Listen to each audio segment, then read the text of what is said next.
People are going missing. Kids are going missing. Women are going missing. In fact, the federal government promised to fix. In fact, it built this state-of-the-art $3.6 million water treatment plant. But folks here still can't drink their water. CBC News has launched today a database over 200 murdered and missing Indigenous women. This is a community focused on one thing: stopping and understanding a surge in reported suicide attempts. Answer why as many as 1,000 Indigenous women have gone missing or have been murdered in the past few decades.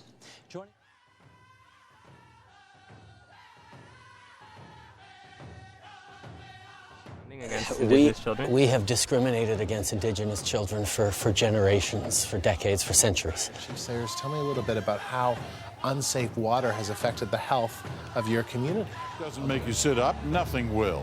So far this century, more than a quarter of all Inuit deaths in Nunavut have been suicide. 27%. That's not only shocking, it's also one of the highest suicide rates in the world. And for Canada's First Nations population, suicide rates are twice the national average. Canada, a land of opportunity, a place where people of all races and cultures can live as one in a free, civilized society. But this can't be said for the Aboriginals of Canada. Natives in Canada have been living in third world conditions on reserves for decades. It wasn't until 2008 that the government gave a formal apology. Mr. Speaker, I stand before you today to offer an apology to former students of Indian residential schools. The Government of Canada sincerely apologizes and asks the forgiveness of the Aboriginal peoples of this country for failing them so profoundly. In the reserves of Canada, natives are persevering through terrible housing conditions, water contaminations, and high suicide rates.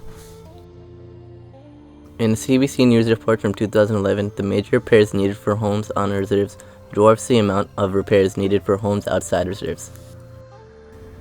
As you take a look at some of the photos of living conditions on reserves, you can see just how terrible it is. The walls are barely furnished, with old blankets hung up presumably for insulation. The houses themselves are essentially just shanties. The wood that they are made of looks old and worn. They even have outhouses if they need to use the toilet. Not to mention the mold that spreads from the bottom of their walls. It's disgraceful to see a developed country such as Canada with so many communities that are in third world conditions. But housing isn't the only issue that many natives face in their communities. Many don't have access to one of the most basic needs for human survival: water. Regularly, tap water on reserves is unsafe to drink, and the population has to rely on boiling the water in order to remove the bacteria and other toxins. The government has offered their support in the form of money. However, the payment plan is very inefficient, and this hasn't significantly impacted the situation. They spent nearly $2 billion on the issue between 2001 and 2013. Water advisories are constant, with some lasting as long as 20 years in places like Neskantaga, Ontario. Native locals on the reserve describe their water with black stuff floating in it, and the smell of chlorine reeking from the top. Residents of Nazco First Nation have been unable to drink their water. It's got chlorine and the black stuff that's floating around in there, and who knows what's all in there. It's hard to believe that a necessity so basic and important, and that we take for granted, is unavailable for these people on their reserves. These terrible conditions on the native reserves are a significant cause to the abrupt increase of native suicide rates. Suicide rates in these reserves are abnormally high. Health Canada recorded that there is a huge difference between suicide rates for First Nation and non-Aboriginals for both men and women. Missing Indigenous women have been a major issue too, as there are over 200 cases of missing Indigenous women that remain unsolved. Trudeau's predecessor, Stephen Harper. Trudeau said the victims deserve justice and their families an opportunity to heal and to be heard. He described the case as, quote, a tragedy, stressing the need for a stronger relationship with the country's Indigenous communities.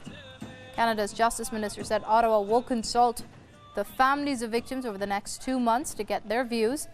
The case came under spotlight after police categorized nearly 1,200 Aboriginal women as murdered or missing by reviewing cases from 1980 to 2013.